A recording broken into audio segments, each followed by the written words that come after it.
that's just psychic powers, being able to tell the future, being able to hear things that aren't necessarily in your direct room, and see. So this is like human consciousness evolving. You know, like we're using a very small fraction of our consciousness, teeny weeny actually.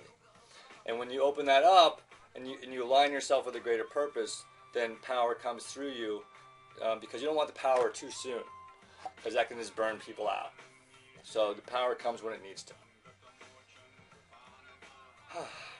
Alrighty, on down the road we go here. So there's wonderful blossomings happening. People are having a good time. The local town people are there. They're like, what the hell's going on? This is so crazy.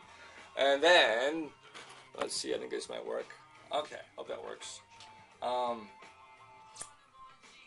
Since they saw all others as one with them in the cosmic tree of life, the others, meaning everyone else outside of the normal blossoming, were able to let down their guard, because really there's a psychic energy field around us. And this field basically is like an energy field. Like imagine you're literally surrounded in a sphere of light, or an orb of light, like an egg. And that is your psychic cocoon, your psychic just energy field, and you can let in what you're ready to have in, or if you're not aware of it, you end up pulling things into your life that you don't want to. Like you're like, I really, don't like this person, and like you think negative about him, you think about him, you just like draw them into your life so much more than if you just kind of like just let it go and just like be in your center and just appreciate what is inside us at all times, which is just a peace. The true peace is only found inside. Okay, so I think hope this story isn't too long. It's kind of running on tangents. Maybe I can make a more simpler version of this this story. But for here and now, this is how it's going. So these people will be able to let down their guard, and they're having a good time. And so the blossoming helps to water the seeds of love that are inherent in us all. So we have these little love seeds, and it's like, and these seeds are like become roots in like things of like charity, of empathy, of kindness, of wanting to do to others what you do to yourself. Hopefully good things, kind things. So these Lovians continued their travels, and they helped create safe spaces of love and kindness for years and years. And this is just basically like, as the seasons turn, these people are just, that's just what their job is. It's like there's new paradigms for what jobs are. We have so much power, we have so much energy, and yet now we need direction, we need visionaries. You are more than likely a visionary if you're watching this, because this is kind of out there, and it's like, for you to come this far out to the edge of reality of what life can be and what is, then you're more than likely pretty well being called by a much greater force within us all to help out, however you feel like you need to help out. Cool. So with each massage given, remember those 14 massage tables before? Freely and purely from the heart, with each performance of art, so all the art that's being happening, the massages, this is energy fields getting stronger. These people are getting like, aha, like just quintessential moments, like epiphanies. The world became more peaceful and more empathetic.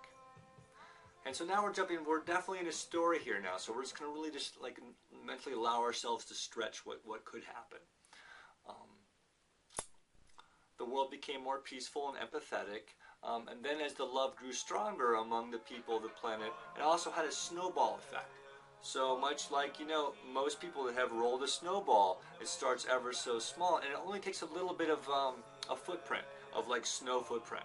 It's like maybe like teeny, like that big, and then as you roll this thing, and it gains its own energy, it begins to take like, this much, and all of a sudden it just weighs like a ton, and it was before it fit in your hand. And so that's like how energy works, kinetic energy. You're just moving this energy forward, and it's just, and it's growing.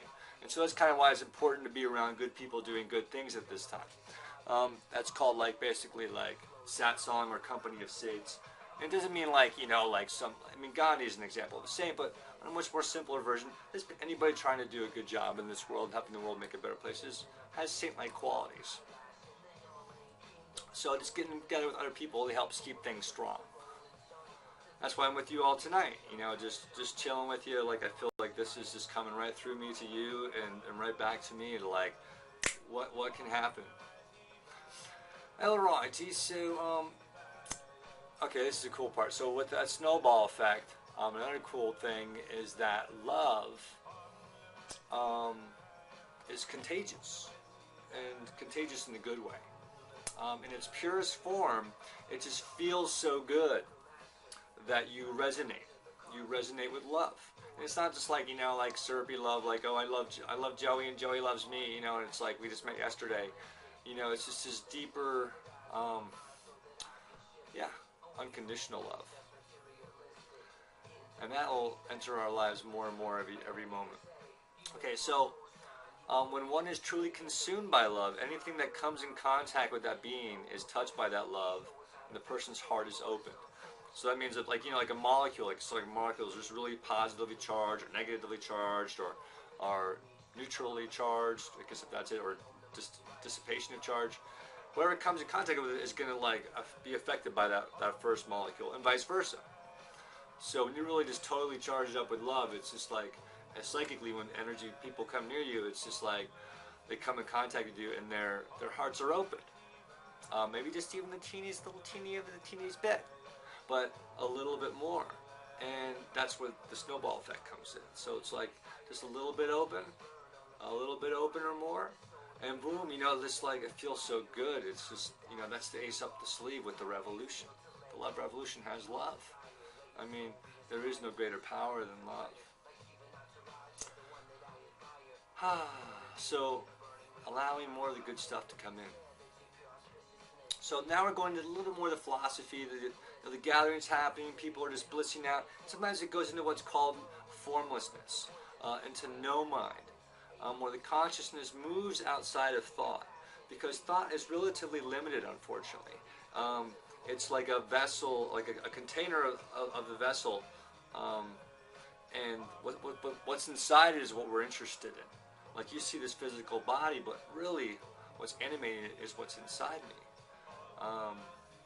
And so that's the same too with life in general. There's this, our whole world that we think of is literally just bound by thought. But there is so much outside of our knowledge. Like a little drop in the sea is our entire infinity. As much as we possibly know, there's just a little drop in the sea. Just kind of be with that for a few moments. How does it feel to expand your thought past thoughts ever gone before? Where does space end? Is there a brick wall there that says under construction? Well, in conclusion, the Lovians were one part of the grand flowering of human consciousness. Grand flowering. So just basically, if you can imagine like buds on a tree, there's astral buds on the tree, and our world represents one little bud. And so when our bud blossoms, and our bud is blossoming, it's just all part of a beautiful flowering of existence. And you actually uniquely as an individual human being is also a flower. And that's just the really beautiful part about it. When you're ready, we're all going to blossom in our own time. A perfect time.